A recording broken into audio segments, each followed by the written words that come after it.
Live from Dallas-Fort Worth, this is WFAA News. Gonna hit you first with a live look right now at southbound 35 moving through Carrollton as we welcome you back here at 11:30. Storms moving through North Texas this midday. You can see those raindrops on our camera there. Camera lens as you're trying to make your way down Carrollton, down 35E in Carrollton. Hey, welcome on back to midday. I can barely give a words out. It's been a long week, y'all. Greg, is it going to be a longer day with all this rain out there? Yeah, the rain's picking up. We haven't seen anything severe, so that's the good news. But those delays, I feel for the folks who have been trying to get flights home, getting out of DFW, but more delays out there for us right now. They have gotten up to 60 minutes now with those delays out at the airports. And look at the planes just kind of sitting there on the tarmac. Just about 10 minutes ago, we couldn't even see from the tower cam there with the heavier shower that was moving on through. So visibility has improved. But yes, those delays probably going to increase a little bit more as we get into the afternoon. So up to an hour with those delays out at DFW. You see the shower that just passed right over DFW. It's moved up into the Carrollton area right now. We have that flash flood warning for Collin and Denton counties, but the heavier rain beginning to push up into Collin County now. We'll zoom in on that area around Plano over toward Parker and Murphy right now, over toward Wiley as well. You're going to pick up some heavier rain. And then as we get back into Denton County right now, some showers a little bit lighter moving over Denton right now, but down toward Louisville, still picking up some heavier rain in that area. See the Collin and Denton County flash flood warning. It does go until 2 here in the afternoon. Up along the Red River as well, looking at that flash flood warning for Cook County, but the heavier rains moved on into Grayson County, Pottsboro down to Sherman and Howell right now, picking up the heavier rain and embedded thunderstorms there. So everything below severe limits right now, but we are watching another cluster of storms pushing out of the Panhandle that will impact areas out toward Graham, maybe down toward Breckenridge, and perhaps even Mineral Wells if it holds together as we get into the afternoon. So here's how things will look as we come home a little bit later today. Still going to have some showers and storms around, and then we will be looking at maybe that next batch moving in from the west a little bit later on this evening. So if you're going to be out and about on those roads, just use caution out there for today. It will be a wet start certainly to the early afternoon hours with those widespread showers and storms moving on through. They will taper off a little bit as we get into the evening before ramping back up once again as we head toward midnight. So we could see a few more thunderstorms during the overnight hours. So we'll talk more about that for you coming up here in just a little bit. But you just saw the driving shot there with Chris Seidig, who's out on I-35 coming down from Carrollton right now. So we want to go back out to him. And he was in that big backup with the 18-wheeler out there. So there's Chris. He's there now. Chris, what can you tell us? At least you're moving now.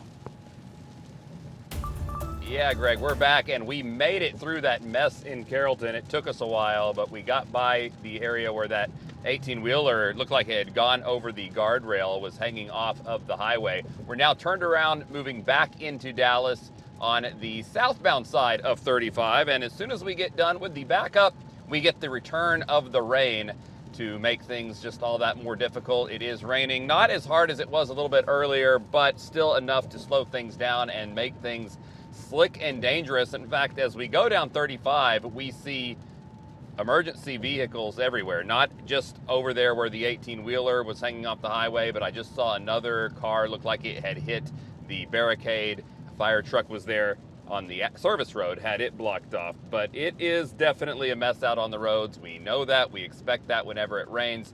So you're just going to have to drop your speed.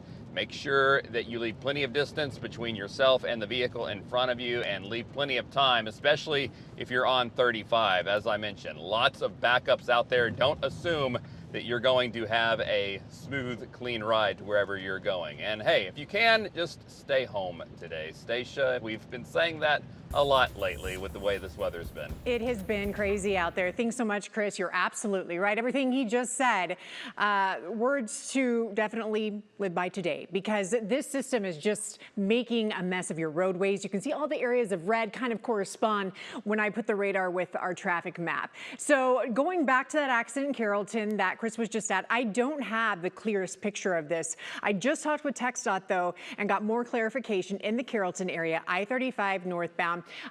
It looks like that one definitely advanced. That's an accident in Esters. But what they told me with this accident, I-35 at northbound, one northbound lane is open. They don't have any northbound express lanes in that area. So the express lanes that you saw that were open, see, this is the shot. You really just can't see anything. Those are the southbound ones. They are getting ready to close all the northbound lanes, I-35 northbound.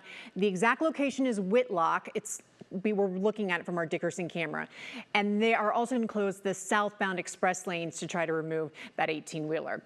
The other accident that we were watching that you just got a brief glimpse of, that is 114 westbound, close to DFW, an accident there blocking things. It looks like you have one lane blocked as a result of that collision. You can see we're going through cameras where you just have a lot of rain. They may have, yeah, there it is. So that is slowing things down there. You have a couple 18-wheelers stuck behind it. That appears to have happened in the express lanes. Also, if you are heading outside, you just absolutely have to go. Central Expressway, the Plano area, it looks terrible right now. This is 75 at Parker, excuse me. You can see visibility, definitely an issue. Areas east of Dallas as that system progresses eastward, also getting a lot of rain. This is I-38 Ferguson, a lot of ponding on the roadways. All right, Tashara, we're going to keep you guys updated on anything that gets in your way.